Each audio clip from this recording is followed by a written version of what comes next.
I'm reviewing here!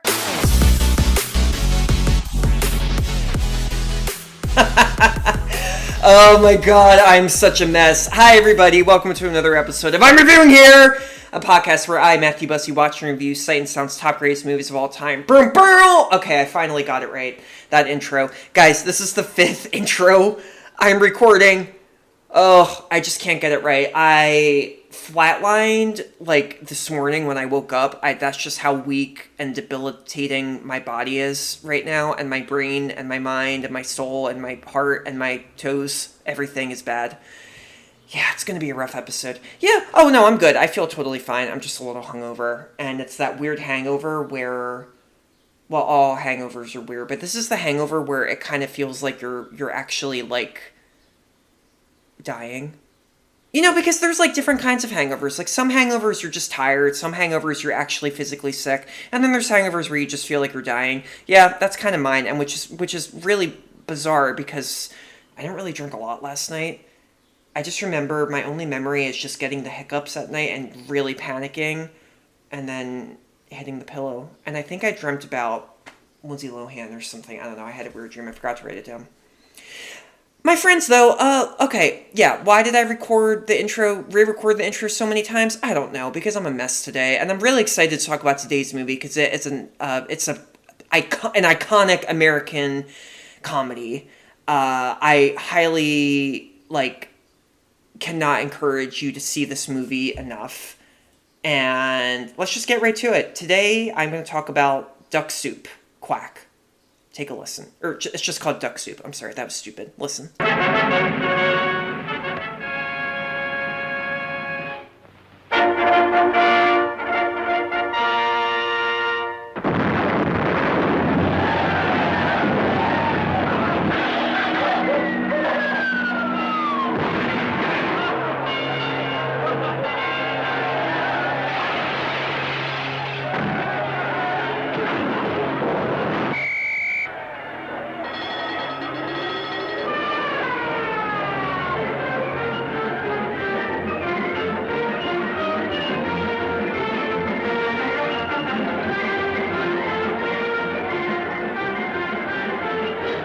Excellency, I must speak to you. I'll see you at the theater tonight. I'll hold your seat till you get there. After you get there, you're on your own.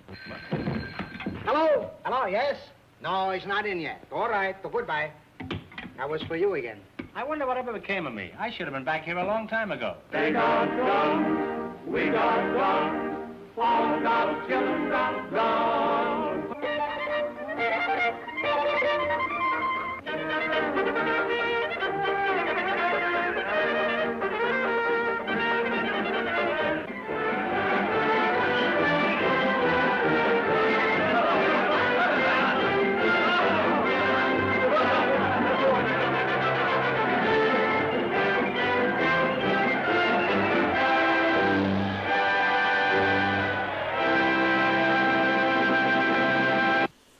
They just don't make movies like they used to. I mean, like, the sound and the music and the little, like, you know, what's another word for sound? Like audio, like back ambient noise. You know what I'm talking about? I don't know. They just don't make movies like they used to. I feel like one good example where they really did a great job of recreating the old Hollywood, like, 30s, 40s movie was Mank. Did you guys ever see that movie, Mank? It's okay if you didn't. It came out in 2020, and we all know what happened that year, so let's just forget about it. Duck Soup. This is a movie starring the Marx Brothers. If you're not familiar with the Marx Brothers, where are you? What's the matter with you? I'm just kidding. You're so stupid. No, you're not. The Marx Brothers are 4 brothers, so there were actually 5 brothers. Groucho, Harpo, Chico, Zeppo. They're the main ones. They had a 5th brother named Gummo, but he didn't really act with them. He did vaudeville with them when they were young, but he ended up becoming a businessman. And then one of the Marx Brothers, Zeppo, I hate to, like, be mean, but he wasn't very funny. That's kind of, like, plain and simple, and he's kind of known as, like the unfunny one in the Marx Brothers movies, and this was actually Duck Soup was actually the last movie that he did with his brothers. I think he also later became he became an engineer later. if you ask me what engineers do, I have no friggin' idea. Just, that makes no sense. It's like when someone tells you that they're an entrepreneur, about what? What does that mean, you know? Entrepreneur. That's a hard word to say, too. The Marx Brothers, though, so these were a group of brothers. They came from a Jewish family, and they were, you know, like I said, they came from a vaudevillian family. Is that a word? If not, I just made it up. So funny. These guys were legendary. And, you know, the most, and not to, like, pick a favorite, but, you know, I think the one who is most recognizable in the Marx Brothers is Groucho. Groucho, and his real name was Julius Henry Marx. Groucho, you know, was his stage name.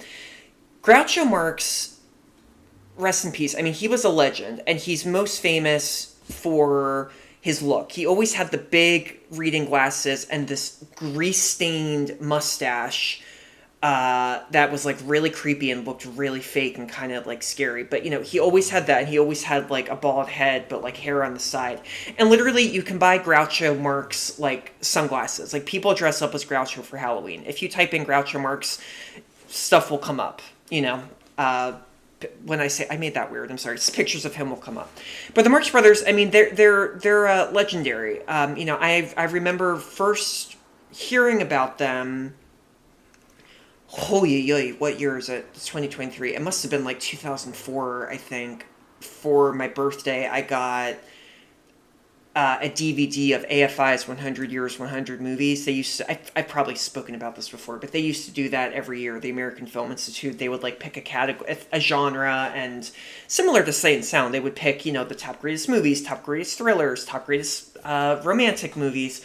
It's kind of funny to like look back at them now because a lot of them, like if they were to do that in 2023, I feel like all movies are just like, people are just trying to cancel movies because they're like, well, the third DP was a bad man. And it's like, oh God. So that's a different topic.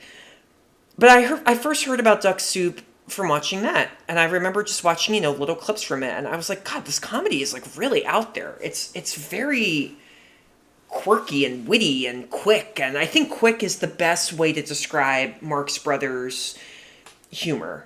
It's kind of like Tina Fey humor. Like, you know, in like Mean Girls and in 30 Rock and Unbreakable Kimmy Schmidt, the comedy is just so fast.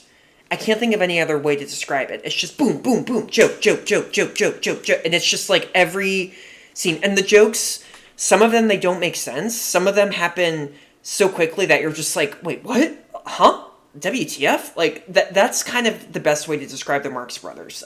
Their movies are absolutely balls to the wall, insane. Is it balls to the walls or balls to the wall? To the window, to the wall? I don't know. Is it singular or plural? I gotta Google that later. Duck Soup, though, you know, they had done a lot of movies already. They did movies, like, I think the most famous one that they had probably done before this came out. This came out in 1933, too, so this is a very early movie. Animal Crackers was a movie that they did before this that I think is one of their, also one of their most famous ones. But they also did A Day at the Races, A Night at the Opera, you know, really, really popular comedies. Fast comedies. I guess that's kind of the best way to describe it, which is a really broad term, but there's nothing else like them. No one can ever, to this day, emulate the Marx Brothers. And I can't recommend them enough. And also, it's really fun to say their names. Groucho, Harpo, Chico, Zeppo. Groucho, Harpo, Chico, Zeppo. You know? It's good. It's like a good little mantra. Kingdom, phylum, class, order, family, genus, species. I learned that in biology class, 10th grade. I shouldn't say his name, but yeah, he taught me that. It's good. Groucho, Harpo, Chico, Zeppo, but it's really just Groucho, Harpo, and Chico. Zeppo, I'm really sorry. It's actually sad reading about, like, Zeppo, because he actually was, like, very embarrassed and mad that he, like, wasn't the funny one in the group, which, that's a shame. So I'll get to the movie. I'm going to talk about what this is about. It's kind of like a quick synopsis, because, it's just... It's a very short movie, too. It's only like an hour and like 10 minutes, too. And a lot happens, but a lot of it is very, very slapsticky, you know, and I keep using the word vaudeville, but vaudeville humor is kind of just the best way to describe it. It's like vaudeville, you know, it's like someone hands you a little costume and you put it on and you're like, oh, boo, look at me. You know, that's like vaudeville. It's, or not boo, you don't scare people. But Duck Soup is a movie directed by Leo McCarey. Leo McCarey was also very popular for directing slapstick comedies. He did a movie called The Awful Truth a few years after this with Henry Fonda and Barbara Stanwyck. No, not Barbara Stanwyck. Oh, Jesus Christ, I'm getting it wrong. No! Henry Fonda's not in it either. What am I thinking of? Oh, The Lady Eve. That's a different slapstick. No, The Awful Truth. I'm sorry, I'm getting them mixed up. The Awful Truth is Cary Grant and Irene Dunne. I've seen it. I saw it 25 billion years ago, and I do not remember anything about it. But he was kind of a good director for this. I'm going to get into the history of, behind-the-scenes drama. Not really drama. There's not really drama to this movie, to how it was made, but it's a little interesting. But yeah, Leo McCarey, he also... sorry, I just moved the desk. 10, 12 years after this movie, he won an Oscar for a movie called Going My Way, starring the amazing Bing Crosby. Never seen it, but it is a musical comedy. Musical comedy with a little bit of drama. And Going My Way is like, I think Leo McCarey, film scholars talk about Leo McCarey and they say, oh, Going My Way. Oh, and Duck Soup, duh. But, yeah, pretty popular director. And like I said, when this came out already, the Marx Brothers were already super, super popular. Ironically, like, there's kind of like conflicting reports that Duck Soup did not do well at the box office. It just didn't do as well as previous movies. And I think a lot of film historians have written that this came out during the Great Depression, and I think a lot of people actually didn't want to go and see it because even though it was a comedy, it was kind of like a political comedy. It was like it's a satire, but it's not at all meant to be taken seriously at all. I mean, you watch this movie and it's like you're high on like ketamine or something. Like that is how insane the humor is in this movie. So, Duck Soup. I just want you to know, too, I'm not lying about this plot, because just get ready. So Duck Soup is a satire. It takes place in an imaginary country named Freedonia. Freedonia. Totally made up. Now, funnily enough, there is actually a real place called Freedonia, New York.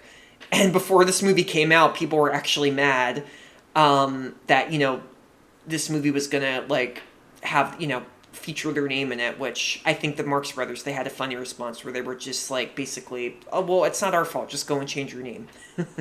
But, Freedonia is this country, and it's, in a lot of financial trouble, and there's this woman who's kind of like in charge of all the finances. Her name is Mrs. Teasdale. She's played by this very... very over-the-top actress named Margaret Dumont. I say over-the-top in that, she literally talks like... Let me just read her bio here. Or no, I'm not going to read her bio. She talks like this. It's like, oh, yes, well, I went down there and I saw a rabbit. She talks like that throughout this entire film. And she was like a very popular character in a lot of Marx Brothers movies. So, she played different characters, of course, but, Mrs. Teasdale, though, she handles the finances for Freedonia. They're in a lot of trouble. There is this kind of, like, rival country named Sylvania that is trying to basically take over Freedonia. And Sylvania is led by this very mean guy named Ambassador Trentino. He's played by an actor named Lewis Calhern. Never heard of him before. So they're fighting, and they need to get a new leader. So Teasdale announces that this guy named Rufus T. Firefly become the new president of Freedonia. And this is where Groucho comes into the picture, and his entrance could not be more epic. Like, this is, so over the top, too. Like, this is where the satire of the movie comes in, because, like, they're all talking politics. They're talking about, okay, we have a new president, we have a new leader, yay! And everybody breaks out into song, and you can't even understand what they're saying. It's just like, la, la, la, like, so over the top, so completely over the top. And, this is just when the comedy immediately comes in, because Groucho doesn't show up, they have the doors open, and he isn't there. And then it cuts to him, and he's in his bed, wearing that, like, 30s pajamas, with like a hat. They used to wear like Santa Claus looking hats, but white on no red. Yeah, he's like wearing that, and he wakes up, and then he takes off his pajamas and just comes down this fire fire hose, and that's his entrance. So right off the bat, you're like, wow, this is a pretty silly movie. And then he's thrilled to be the new leader. I don't know what to call it, leader, or, leader's kind of like the best way to describe it, but he's very, he likes it, but he's also Firefly, and this is just Marx's, Groucho's, like, persona. He is just such a dry character. Like, his jokes are just so quick, and he's so sarcastic with absolutely everything that comes out of his mouth. And that's just the genius of Groucho. That's why I'm not even going to talk like Groucho, because I can't do it. No one can. No one can act like this guy. Honestly, I cannot applaud these comedians enough. So he becomes the new leader, and then we learn a little bit about, the leader of Sylvania, Trentino. So Trentino, we find out, of course, like I said already, he's trying to annex Freedonia, and he has these two spies that are working for him. And the spies are Pinky and Ciccolini. Pinky is played by Harpo. Ciccolini is played by Chico. Ciccolini is an Italian spy. And what's so funny is that Chico Marx was not Italian at all. That was just what he liked to do. Boom. He's going to be an Italian guy. Harpo doesn't talk. Harpo scares the shit out of me in all Marx Brothers movies because he is so creepy. He doesn't talk, and he wears this, like, wig, and he's basically like a clown, like an actual clown. He will just take props and things out of his pockets and, like, play with them. Like, there's a scene where Trentino is like, you got a light or something? And Pinky just takes out this flamethrower and is like, lights his cigar with it. So that's Harpo. And I think Harpo he's also obsessed with scissors. And scissors was actually something that I think the director, Leo McCarey, actually just added that in. That wasn't like a Harpo thing. But Harpo's a funny, hilarious character. Comedian, was a hilarious comedian. But yeah, I don't know, like, if you've ever watched SNL and you remember Kristen Wiig's character, Gilly. Was that her name? What? Sorry. That character? Oh, God. She's so fucking creepy. Oh my God, so creepy. Yeah, so I think secretly Pinky / Harpo might be like a serial killer, but no, there's none of that in this movie. It's just his character. It's just him being silly. So Trentino, he has these spies come in, and, the spies, Pinky and Ciccolini, they basically set up this peanut stand right outside Firefly's office. And Firefly one day notices Ciccolini and kind of just likes him. And it's just, what, I think you'd be a good employee. I want you to work for me. I want you to come and work for me. I want you to be the Secretary of War. And Ciccolini is like, well, great. Now I can get inside and, appease Trentini. So many names in this. Am I saying it right? No, Trentino. Trentini. It sounds like a drink. So he does that, and also, sorry, Zeppo. Zeppo plays his secretary. He plays Firefly's secretary, and Zeppo has no comedy at all in this. He is just a very boring character, and I'm really sorry, Zeppo. I don't know. There's probably, honestly, a podcast you guys all devoted to the Marx Brothers, but their history, there are books and everything written about them, but I do feel bad for Zeppo. I think maybe people can do comedy and some people can't, but I hope that there was no harm done to Zeppo and the brothers when Zeppo left. Anyway, sorry, Zeppo. Zeppo plays the secretary, and blah, blah, blah, blah, blah. Some crazy shenanigans happen. Trentino has this other spy, this woman named Vera, who's very sultry, and she informs him that the plans, Rufus's plans are in his, home. And they're in this, like, safe, basically. And so Ciccolini and Pinky end up dressing up. It's this hilarious, ingenious sequence where they dress up as Rufus.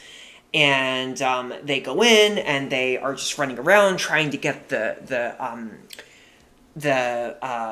plans and everything. And basically Ciccolini gets caught, and he gets put on trial, and they're in jail, and they're in the court, and, Firefly / Rufus, whatever you want to call him, he's interrogating him. And then basically, this all happens so quickly, but Trentino just kind of like comes in, and then they all just start, he kind of just declares war on them. And everybody just jumps up and just starts breaking out into, we're going to war, yay, and they go crazy. And it's another WTF moment. It's a moment where I am just like, what? Am I actually on drugs right now? What is this movie? And then the movie ends with this huge war sequence where, Firefly and his secretary and Pinky and Ciccolini, I'm sorry, his secretary is Lieutenant Bob Rowland. I'm sorry, Zeppo. There, that's his name. They're all fighting against Trentino's people, like in the middle of the woods. And Trentino, eventually, they catch him in the end. They lock him in this, like, literally in a door, and they start throwing fruit at him. And then Mrs. Teasdale shows up, and then they start throwing fruit at her, and then the movie just ends. Boom. I mean, like, what?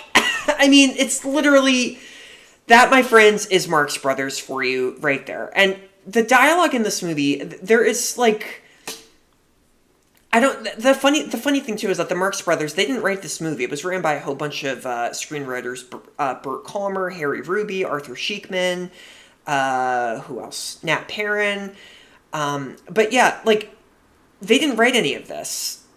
And the dialogue is just so, again, it's kind of like what I said about Tina Fey humor. It's so out there, and you don't get it, but it's so, like, oddly riveting and gripping, and just, I don't know how else to say it. There's a scene where, I forget who, but he pulls out a card from, like, a deck of playing cards, and one of the characters goes, a card? And then I think it's actually Firefly who says, you can keep it, I've got... Oh, no, it's what's his name? Not Pinky. It's Ciccolini who says, you can keep it, I've got 51 left, and then he just leaves the room. I mean, this movie, Duck Soup, and just the Marx Brothers in general, they inspired so many comedians out there. And you can only imagine, like, this is what's so magical about Duck Soup. Like, imagine, honestly, it's the 30s, and you go to the movies, and you go and see this movie. People were laughing their asses off. And this is pre-Netflix. This is pre-streaming anything. Imagine the excitement of going to the movies and laughing so hard that it hurt. That's what makes this movie such a classic, and I'm just so glad that it still exists. Now, the history of this movie is a little, not scandalous, but it's kind of like a little bit of, not art imitating life, that's kind of a stretch. Basically, the Marx Brothers were a little hard to work with. Not that they were, like, divas, but they were actually just, like, crazy. Like, they were. They were already in a little bit of a conflict because they were fighting with Paramount Pictures. They were having, like, a contractual disagreement with them, so that was a little awkward. Leo McCarey did not like working on this movie. He actually, and I found this great quote that he said, where he said, the most surprising thing about this film was that I succeeded in not going crazy, for I really did not want to work with them, the Marx Brothers. They were completely mad. Oh, so he kind of had some trouble working with them. And then I also found this other story that is just balls to the wall. I keep saying balls to the wall. Balls to the wall crazy.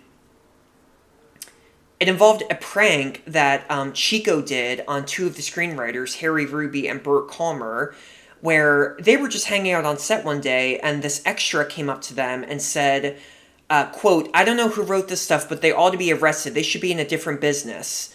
And then Kalmer said to Ruby, the other screenwriter, he said, I'm going over to hit him. Who does he think he is? He's just an extra.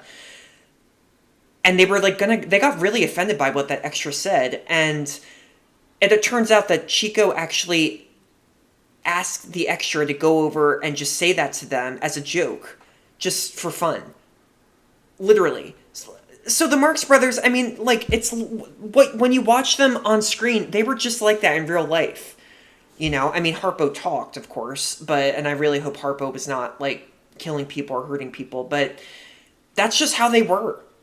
I think that's what's so fascinating about this movie, too. I mean, the other history is funny. Benito Mussolini, that little bitch dictator, actually banned this movie in his country because he thought it was, of course, it always goes back to goddamn propaganda. He thought it was propagandistic, and was making, like, fun of Italy in a way. I guess maybe because Chico plays an Italian guy in this movie, even though Chico is not fighting for the bad country, Sylvania. He's fighting for the good country, Freedonia, in this movie. So I don't even know what it is. It doesn't make any sense.